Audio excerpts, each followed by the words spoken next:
Ready to connect with more people on Threads? Open your account and share your story with the world within a few minutes. But first, make sure to save this video for your future reference. Hello everyone, I'm Jasmine from One Stop Solution, and today I'll walk you through the process of how to make private account public on Threads app. It's pretty simple and quick, so let's get started with the video. Start by opening the Threads app on your device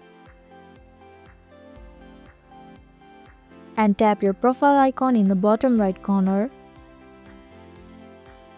This takes you to your personal dashboard where your settings live. Spot the two horizontal lines in the top right corner of your profile page. Tap it to reveal a list of options.